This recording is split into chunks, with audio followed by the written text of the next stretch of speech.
Alrighty. So good to see you guys again this week. I got the light super bright today, so appreciate that. You see that love ring light? It's all love. It is all love. It is all good. So today, I think things are pretty exciting. I'm excited to be here again. Man, it's December. Only a few more of these left before the year is over with. And we're in 2022. So that is crazy. Um, Man, I can see like my eyes. This is like a sign of aging right here. Like I'm getting older. Oh. So anyway, now that we're on, I'm going to invite my group to this stream. So let me do that. Let me do that. I decided to close literally every window I had, as in, web browser window, so that my computer would have the bandwidth to smoothly run this live. And I just ordered the new bad boy MacBook. So in about a month, it's going to get real serious up in here. Q&A, hop on. Okay, gonna get real serious up in here pretty soon. Let's see if we can go on Instagram too. Let's see what's going on that side. Well, maybe I don't want to do it, but maybe I do want to do it. So let's take a look. You know what? I'm not gonna do it. I am not gonna do it. Okay, so again, we're here. For those of you that hop in, great. Now, I don't have any prepared questions. I know there's one in general that I know for a fact I want to answer, which is, I'm located in a spot. I'm going to write it in. I'm in a spot that isn't ideal to launch a call center. What should I do? Okay. So there's that. And I'm going to just sort of make up a few other questions as I go along here and then just sort of answer them. So we started a little bit late, about 6:35. I'm going to be on for about 25 minutes, maybe 30, depending on who hops in and ask some questions if there are any. But either way, I think this would be a pretty good session. So, the first thing I want to mention very quickly is that, it's a privilege to be able to do something like this, right? Be able to just hop on live and sort of give advice and blah, blah, blah, blah, blah. But these things didn't come easy. I'm going to be putting out a video in the next few weeks over essentially what I went through during my process of going from zero to being able to actually create something. And for those of you that are here, feel free to hop in, say hi. I would appreciate it. And again, I'm going to be releasing a video in the next few weeks on the YouTube channel, talking about my journey of entrepreneurship in general, what led me to starting Vicky Virtual Receptionist, and then, why it was so important for me to be an entrepreneur and business owner in general. I think there's some people that might be doing this type of thing, and it's like, they could have done anything. They're going to be successful because they're so ambitious and skillful and talented. Whereas for me, I had to develop a lot of my current skills.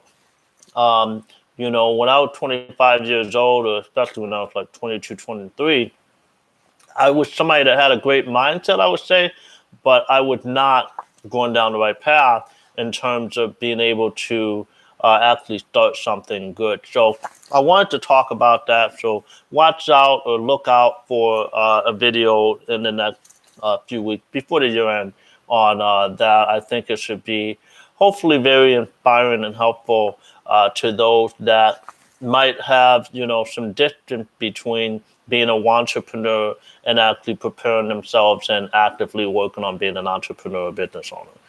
So again, I know there's a few of you in here now. Please say hi, or else I frankly won't know who it is that's here.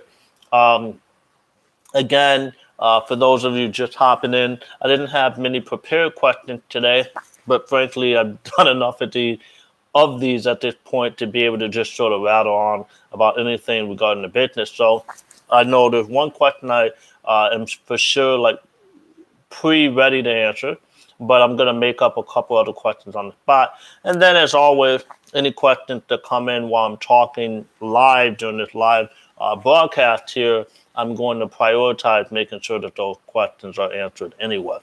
So, without further ado, the first question, or the only question that I had pre-written here, is something that came in our Facebook group.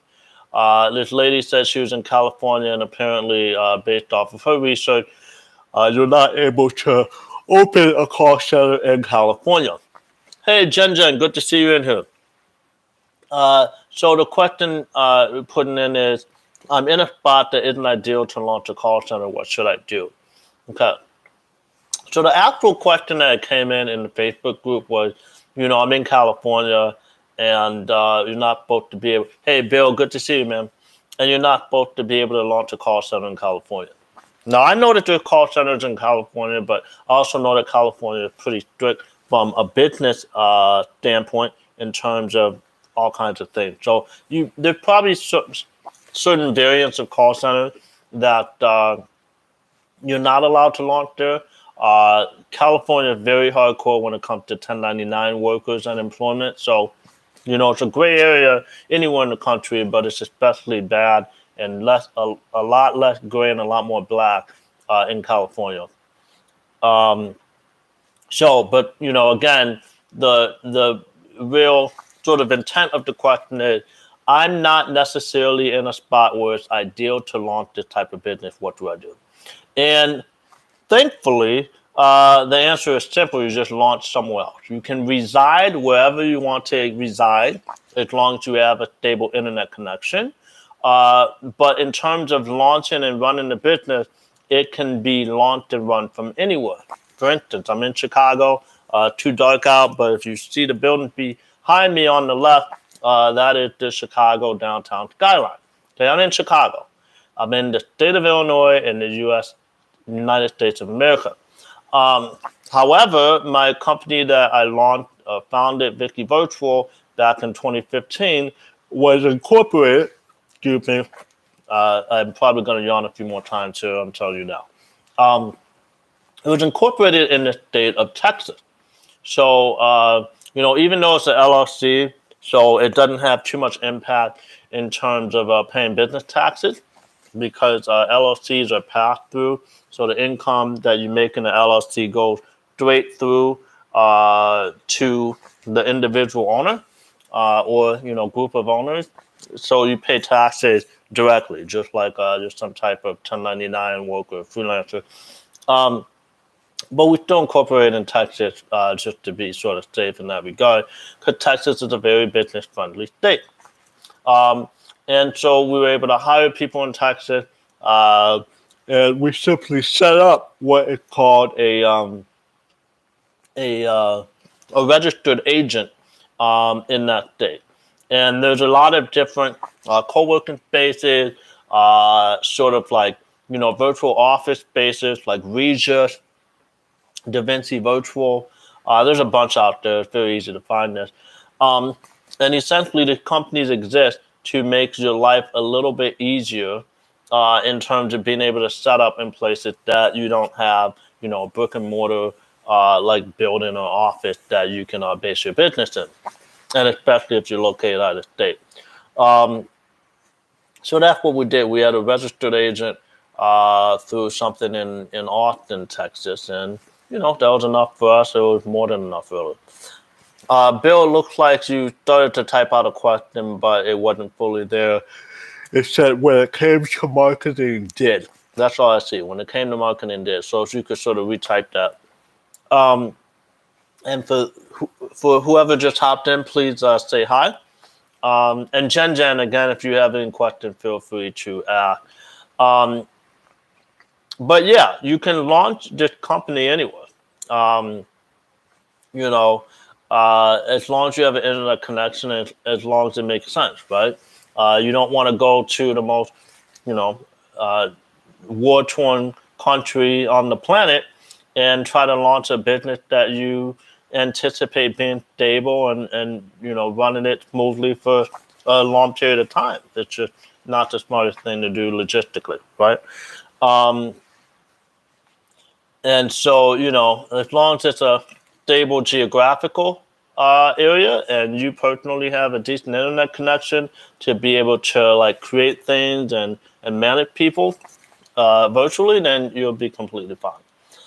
Okay, Bill asked, would you recommend Salesforce? I think you mentioned it a few times, but I've started looking into those types of marketing websites. So actually, I'm not a fan of Salesforce at all. I can't stand it. Uh, One thing that is possible you might have heard me say is LinkedIn Sales Navigator. Um, what some people are doing are reaching out directly to prospects on LinkedIn to tell them about what they're offering. There's definitely been a good amount of students that have landed clients that way. So that's what I would do. Um, but in terms of marketing websites, um, it really sort of depends on what you're trying to do. Salesforce is it's a CRM that lets you obviously keep track of your contacts and all of that, but it's very expensive and it's just overkill for what you really need.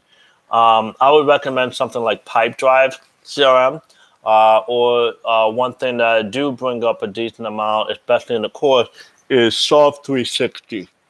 Excuse me, I'm really going to be yawning a lot today. Solve 360 CRM. And I'll type that in here. Solve, as in solving a math problem, 360 as in around a circle. Stack Adapt, I'm not very familiar with. And you know what? Since we're on here, I can figure out in a few seconds if it's something that makes sense. So, Stack Adapt. Yeah, no, Stack Adapt is not something you should use either because it is formulated and created for a different digital marketing agency. Um, and you're not a digital marketing agency. Essentially, what Stack Adapt is doing is they have uh, created something that is sort of tailored to what a digital marketing agency would need as they typically go after their types of clients. Now, the one thing that is good about something like that is that typically the client pool that a digital marketing agency has is going to be similar to what a virtual receptionist company would have. However, again, it's pretty overkill. It's not something that you need just to keep track of leads. The only thing I really look for ever is an inexpensive way to keep track of leads. Somehow having them organized in a certain way when it's just you or, one other person going after it and not some huge team, you're not going to get the efficiency gain that justify the much higher cost of utilizing these types of things. So I think it's pointless. Once you get to a certain size and you want to use software to sort of have some uniformity in how your sales approaches are in your organization, your growing organization, then yeah, you can use things such as that. But in terms of just keeping track of leads, man, you could do it on a spreadsheet. If you want to be beyond that, then I do recommend something like, again, Pipedrive or Solve 360. Okay. Okay. Any other questions for right now? If not, I'm gonna make one up. I apologize for today. This is sort of a crazy day. I'm going to be flying out tomorrow. Wife and I are headed to Hawaii. So if you're following me on Instagram, by any chance, it's under the Donald Fan. I really don't talk too much about my Instagram because I'm not like some huge person. But, it'll be a fun trip. We're doing it up. We're doing it big. So there should be some exciting stuff on there. And, if you're the type of person that wants to be inspired by that type of stuff, feel free to follow me on Instagram. Flying out tomorrow. Okay, so another question that comes up somewhat often when it comes to this type of thing is, I'm just going to sort of brainboard this. I don't know. I'll just make something up. So let's say someone were to ask me, how do I know that I am doing the right thing? How do I know that this business is right for me? And what I can say is that when it comes to doing certain types of businesses, I don't think that there's any one business that is perfect for everyone, right? There's certain businesses that in general are probably easier than others, but there's certain things I think in the world that some people enjoy that other people would find to be very cumbersome or terrible. For instance, this is a terrible example, but there are some people that enjoy eating very weird things like insects and stuff, and that's like their thing. Some people eat scorpion, whatever. I do not want to do stuff like that. So if there's anything that has to do with insects or whatever, I don't want to be involved. But some people, it's like, all right, insects are my life, and that's what I do, and that's all I know how to do, and that's what I'm going to do for the rest of my life. And so, that business is going to be a better fit for them, right? So with that said, with that type of prerequisite, one of the things that I really look for when starting a business in terms of generally making it easier is answering the question of whether or not a business has recurring revenue, right? If you have a business with recurring revenue, when you land a client, you don't have to land that same client over and over and over again. Or in terms of the revenue they bring in, say one of your recurring revenue clients bringing in $300 a month.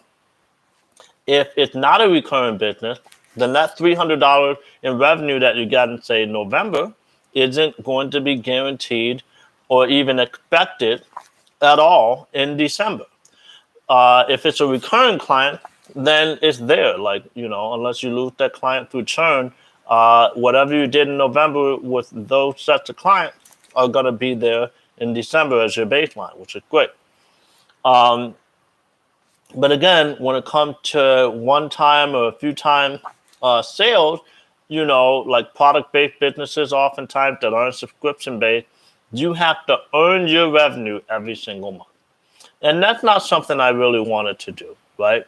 I wanted something where I didn't have to think about it. I want to have a platform to stand on. So like once I hit $10,000 a month, and really when it was like 12,000, I knew that going into the next month, I was definitely going to get to at least $10,000 a month, and I could sit on top of that. And it was much easier to make budgeting decisions, planning decisions, in terms of reinvesting into the business and growing it. If you're not quite sure what your next month is going to look like, it's way harder to budget, way harder to plan. Now, a lot of businesses that are like single sale or things like that, oftentimes what they'll do, whoever's here, I see there's 5 of you now, feel free to say hi, introduce yourself. A lot of businesses where it's a one-time sale, they have some type of marketing thing going that works pretty well, and that's how they do things. But recurring revenues, where is that? I will never, advocate for anything else ever. The other thing that I look for is whether or not the business is B2B, business to business, or business to consumer. Now, I've done both types of businesses, a lot of both sides. And what I found is that where sometimes, depending on what you're doing, the business to business transaction can be more stressful. You're also generally dealing with people that tend to make a bit more sense. And I hate to say it that way, but the fact is, even though there's a lot of ridiculous business owners out there, with you being a business owner yourself and having a business, you at least have some common ground and commonality from the very get-go with other people that are business owners. And so when you present things to these people, oh, hey, Jocelyn, good to see you. Glad you're here from the Philippines. Awesome. Man, I used to know some words. I can't remember anymore, so I apologize. But good to see you in here. And Jen, I will answer that in just a second. Um, but yeah, I think B2B is the way to go. So B2B as well as having recurring revenue. And then, once that's done, if you want those things and have those things, finally, hey, Nigel, Belize, I love that. We're getting international up in here. I used to have a barber growing up. His name was Paulo. And he was from Belize and he used to hook me up and tell me all kinds of great stories about Belize. And so it was great eventually visiting that place. Beautiful country. Okay, um, so if you determine that you actually like recurring revenue the way I do, and you like B2B the way I do, it's really just a matter of making the business work for you. And so one way in which to sort of tailor the business to how you want things to be is to be in a certain niche, right? If you have experience in real estate, it might be smart to, go after real estate businesses as clients. You try to go for what you know.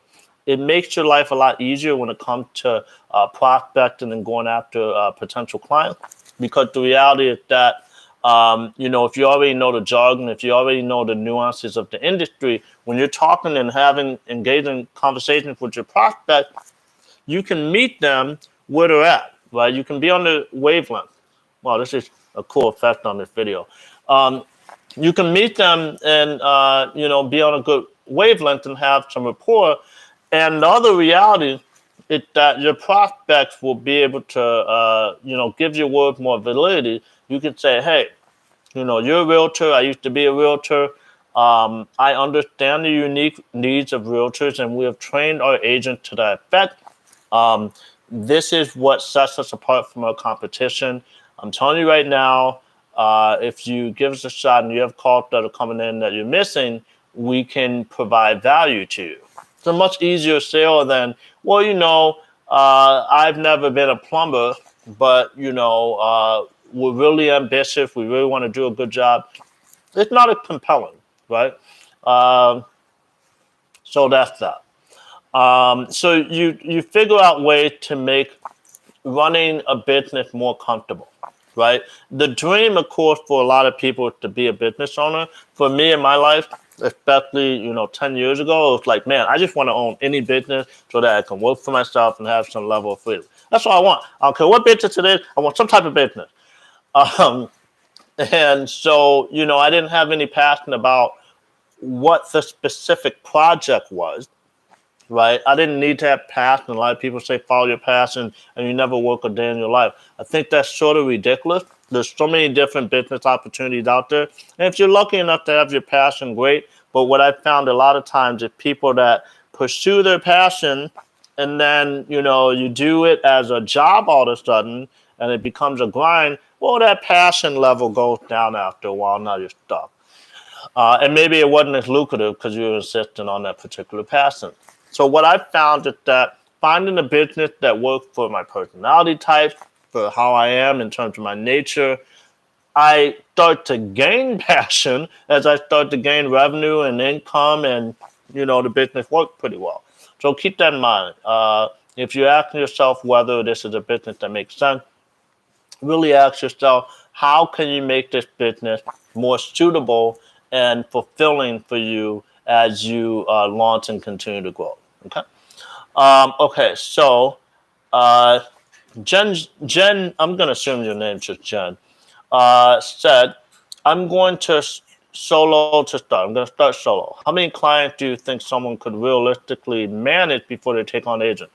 Okay, so the big answer to this, whenever there's a question like this, how many clients can an agent handle? What's the bandwidth in terms of number of clients for an agent? Sorry, I just cramped up pretty bad. What is the bandwidth for an agent? The answer isn't how many clients. The answer is how many minutes are you bringing in, right?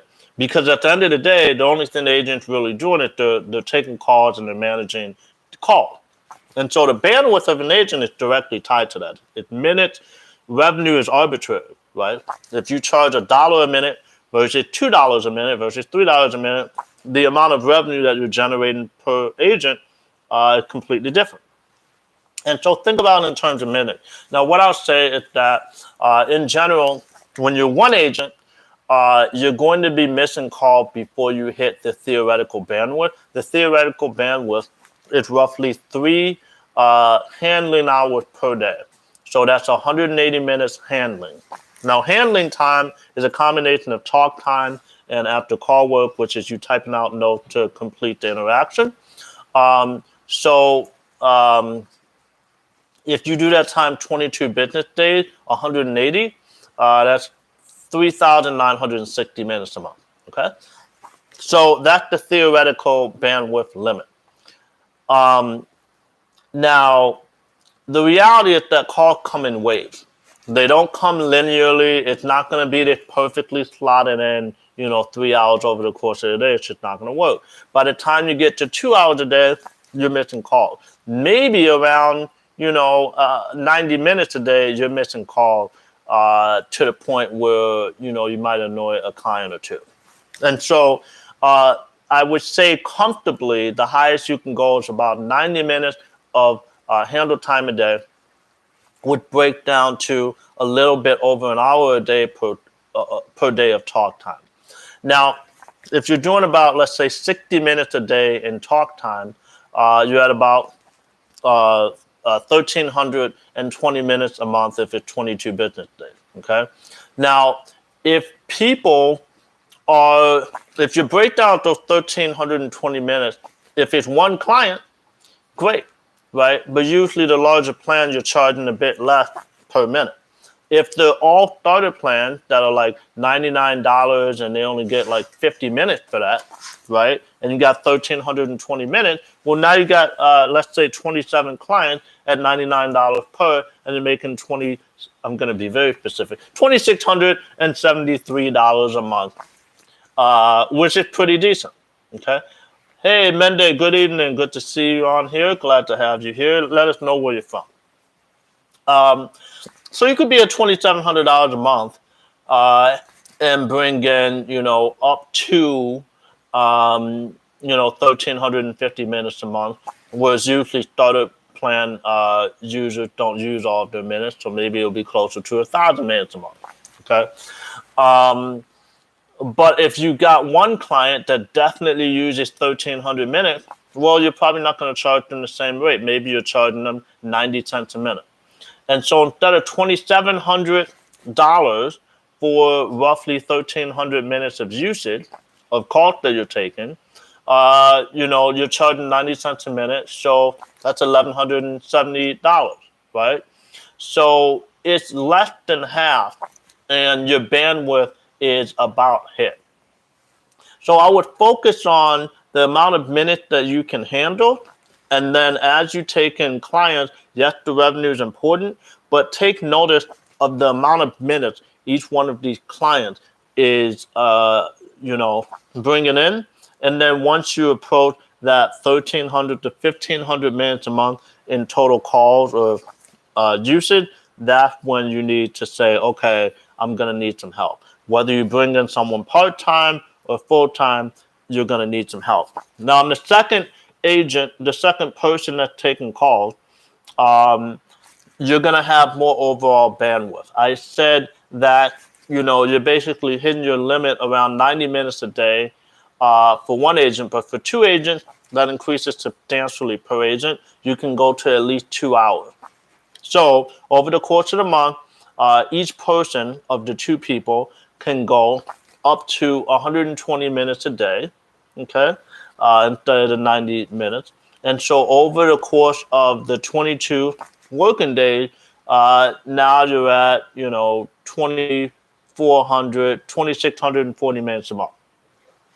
And so now, instead of okay, so I'm not going to keep going. This is where you're at. and do things based off of the amount of minutes that you can take in, uh, and not the number of clients, because it's arbitrary. We have students that are doing 30,000 a month, and there's one I'm interviewing soon that's doing 30,000 a month, and I'm gonna guess he has maybe 30 to 40 clients. And there's people that have like, you know, 60 clients that are doing 25 grand a month. When I hit 25 $1,000 a month, we had close to 100 clients. So it really depends. Hey, whoever just hopped in, good to see you. Say hi and where you from. Okay, okay. So, say, bro, get a glass of water. We can wait. Hey, man, I appreciate that, but man, I don't even have time. Okay, Barker Force. Hi, Don. My name is Bilal. Want to thank you for all the valuable information. I'm in Belgium and want to start a virtual receptionist service for French-speaking companies in Quebec. Do you think there is a demand for it? Specifically for French-speaking companies in Quebec, well, the thing about this is that in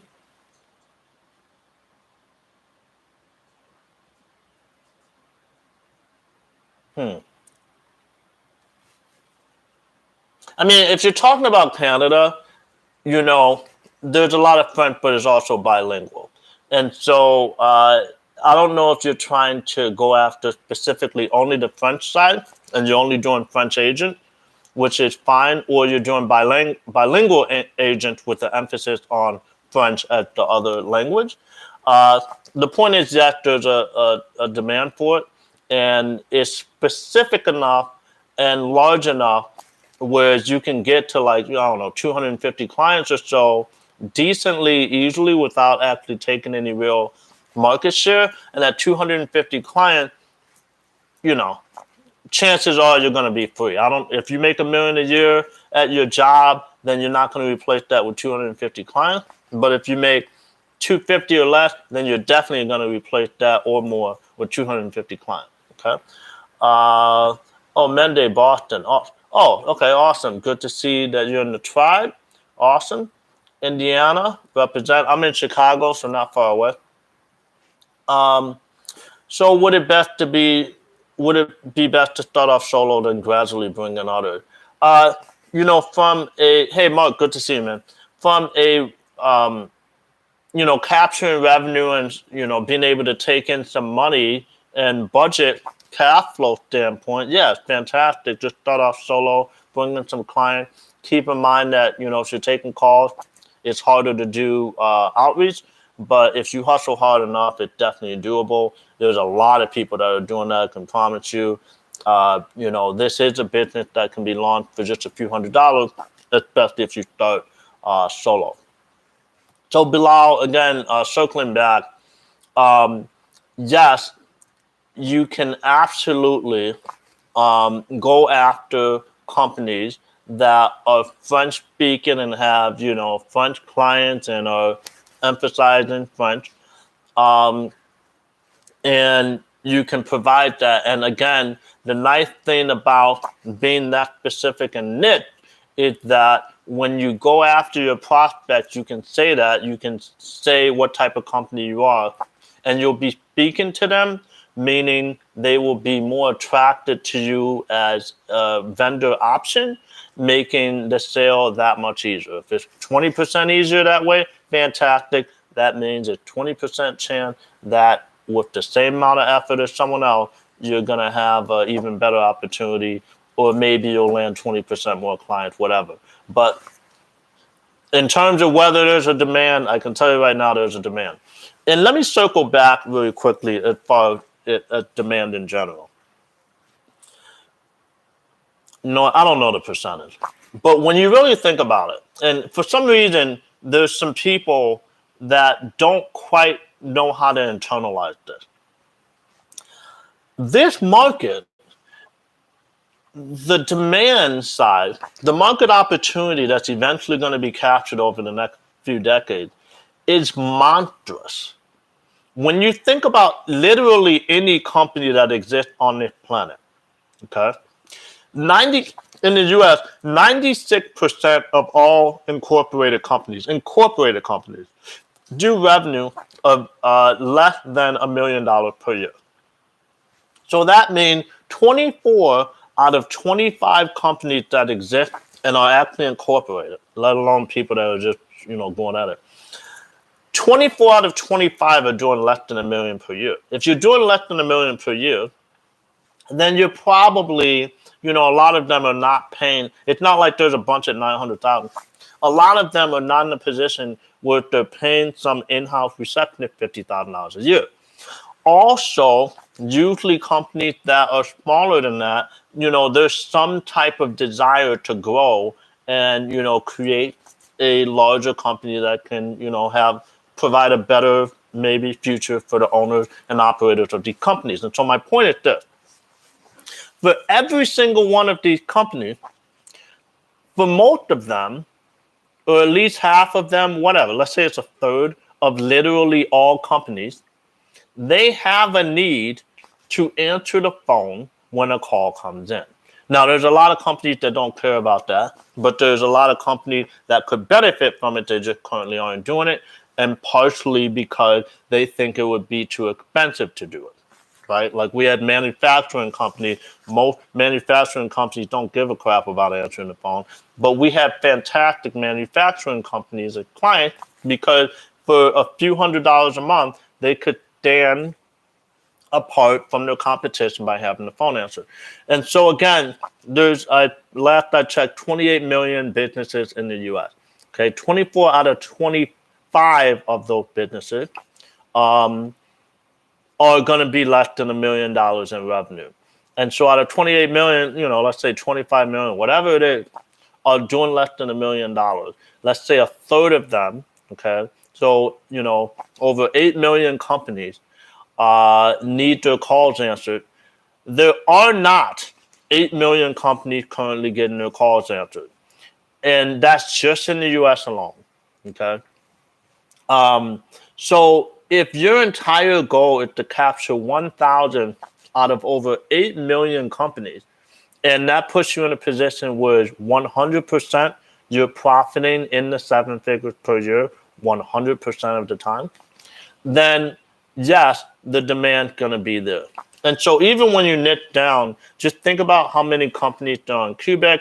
Think about how many French-speaking focused companies there are across the world. Think about Africa. Think about France. Think about wherever, right?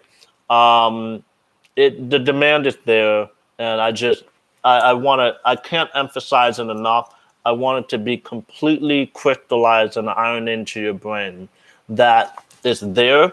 So that way, if you and when you get some rejection, you can keep pushing based off of the faith that I'm telling you right now, the demand is there. You just have to capture it. And Jen, you said you're really excited about the potential of this opportunity. Great. Fantastic. I mean, I got to the point in my first year or two where I realized, my entire goal in life now, from a financial standpoint, is simply to get to the point that I can get to 1,000 clients. If it takes me 20 years, who cares, right? I'm making over $1 million a year when I get to 1,000 clients. If I get to 100 clients, I'm definitely a six-figure owner, unless your average client revenue is very low.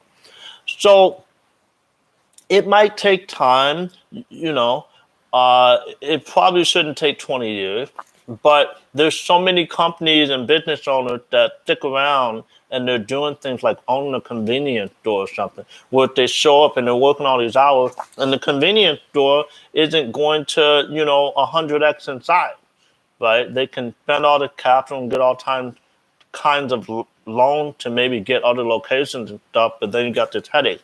You can have a virtual business, everyone being virtual. You can have 1,000 clients and never have met any of your agents in person, which is exactly how it was for me, and create a situation where you have tremendous and true freedom without making a dent in the market. And I can tell just about every single one of you on this call, None of you probably heard of my company, Vicky Virtual, before, stumbling upon this YouTube channel and, really taking a look at me and eventually finding Vicky Virtual. Every now and then I have some people that used it, but the reality is that we created, which for me was an awesome, life-changing company that didn't make a dent in the market. It's not a household name. So it's just an incredible thing. Okay. That's I guess almost sort of a rant, but I really want to emphasize this here, not only for you right now, but for those that watch it in the replay. Okay.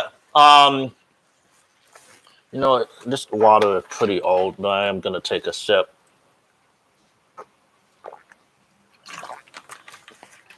Mr. First Class Services, thank you.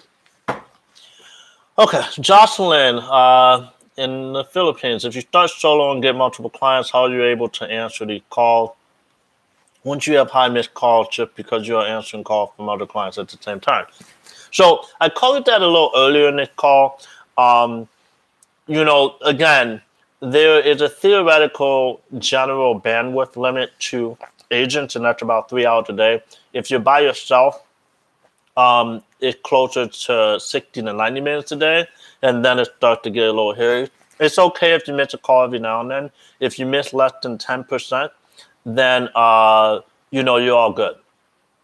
If you miss less than 10% of the calls that come in, you're not going to have client complaint. It might seem like a bigger deal. Our first 5 months in business, like we were fanatical. We were like completely neurotic and anal about this. Whereas it was like, as soon as we miss the first call, we're going out of business. There's going to be 10 bad reviews written about the one call we missed from one client. It's all over with. And so we were like, do not ever miss a call ever. And so eventually, inevitably, especially when we landed 17 clients inbound that finished trial and became clients in our 7th month in business, and we weren't running any ads or anything, and we still only had 2 agents, and we were over 50 clients. Yeah, we started missing calls. There was nothing we could do about it. And, we found that it wasn't the end of the world. And once we settled down and became more mature call center business owners, we realized that as long as it's below 10%, we're all good. Once it hit around 11%, we started getting complaints, so we would hire people. And if it's below 5%, honestly, you're overstaffed. You don't need to be in a situation where you only miss 2% of calls. You're paying too much on payroll. And it's weird to say it that way, but I absolutely 100% will stand by that for 2 reasons. One, some of the calls that come in are going to be wrong numbers or telemarketers because they're calling a bunch of businesses. Your clients are businesses. And so those businesses get solicited. They get all kinds of spam calls and crappy calls. So yeah, that 5% is going to happen sort of regardless. But, once it's over 10%, it's starting to be an agent problem. So again, Jocelyn, you can start solo, have multiple clients. Make sure you keep yourself below in terms of actual time on the phone, 1 hour per day. Once you hit an hour per day, bring in someone else. Okay. Okay. So unfortunately, I've got 7.5 minutes until the call with the paid student tribe. Monday, if you want to hop in there, I'll see you over there. Jen, I will answer that very quickly. Nigel, how long is the call center course? It's a self-paced course. It's about 70 videos.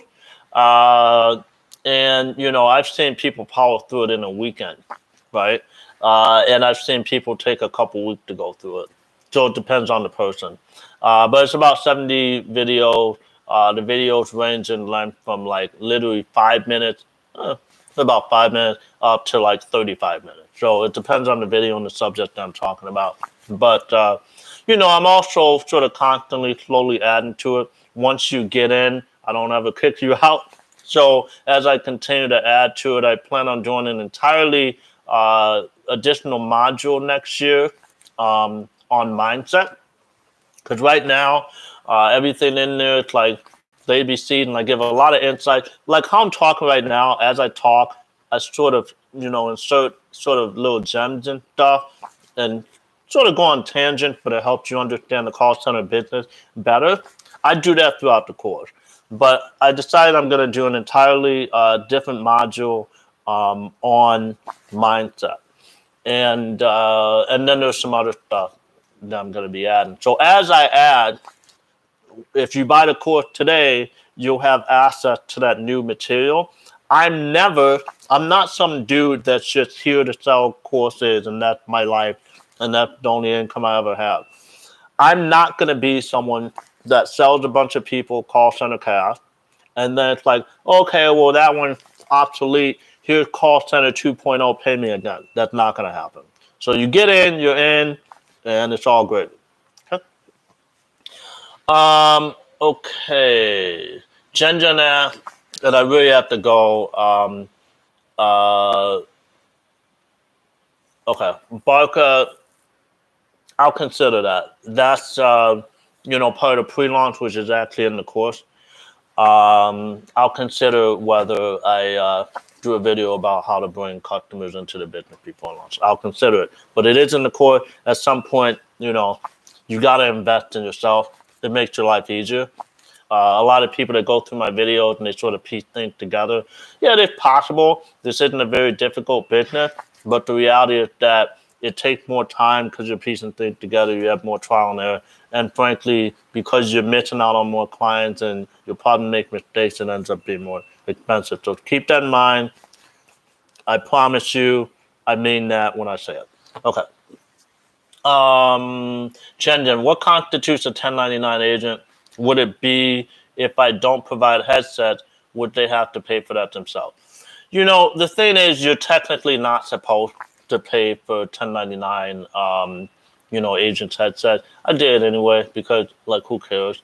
But yeah, most of the time when we interviewed them, we'd be like, well, do you have a headset? And they try to show up day one with a headset. But especially if one broke in the middle of a shift or something, I had no problem just getting somebody a new headset. That's $30, who cares? Now, but in general, 1099 agent means that they're essentially a freelancer. They're essentially their own business, right? Just like they're a contractor. Like if a painter comes to your house, they're usually a 1099 contractor, and they're not your employee. They're working for you in that moment during the painting job, but they're not your employee. And so, do you train a painter? No.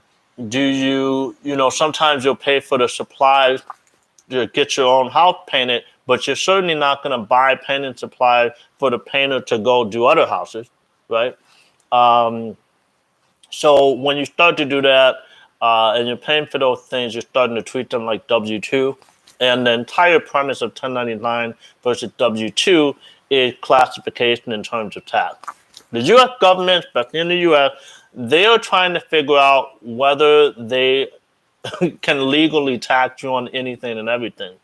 If you are treating people that are 1099 that you do not pay employment taxes on within that status, but if you're treating them like employees and the U.S. government determines that, then basically they're saying you're trying to have labor that you're paying wages to without paying the associated labor taxes. And so if that's the case, consider it a type of fraud, and it's a problem. So don't treat them like employees. And frankly, when you're doing this, I would recommend eventually switching to employees anyway.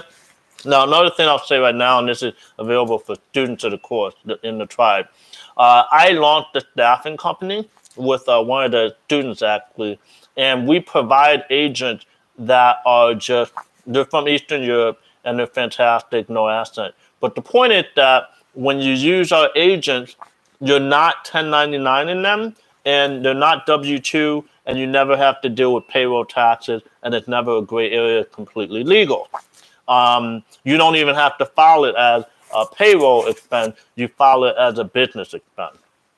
And so it's a nice little workaround. Plus, it's significantly less expensive than a town in the U.S. Average is about $7 an hour in terms of what we charge. Okay. Yeah, call center 2.0 pay me. And there's so many people that do that. So many like marketing gurus and stuff. I hope you guys don't watch my videos and ever think that I'm some type of guru. Like, I'm really trying not to do that. This channel's going slowly. Uh, I'm trying not to do any like things that are too flexy, because that's the reality. People come in and they're like sell something, and then the really good marketer, and then the course may or may not be good. There's a bunch of fluff in there, a bunch of filler just to make it seem longer, right? And then you go through it, and it's like, okay, and then nothing happens, and very few people actually achieve anything. But there's such great marketers with large audiences. They come at you again 6 months later, and they say, here you go again. Now, part of the reason they have to do that is that marketing trends in general change so quickly. And if you're only selling a marketing course, and the only thing you're offering is specifically marketing in a general context, well, yeah, you have to follow the latest trend, and so your course really will be obsolete. My course is evergreen because, it's not like everything in terms of the business model of a virtual receptionist company changes every year. It stays the same. We're running a refined version of something that's existed for decades and decades and decades and will exist for decades going forward. Okay? So, that's the difference. And that's why I'm completely comfortable charging what I charge. If you watch the video of the interview that I just posted yesterday, that guy's like, listen, I would have paid 5 times as much and known what I know now, and it would have been great. Okay. So, Mark, I appreciate it, man. I've got 20 seconds until the tribe call, so unfortunately I got to go, but I will be here next week. If you want to, see me flexing a little bit, though, I'm going to be in Hawaii starting tomorrow. So just watch my Instagram and I'll put up a story here and there. But other than that, I appreciate you guys and have a good one.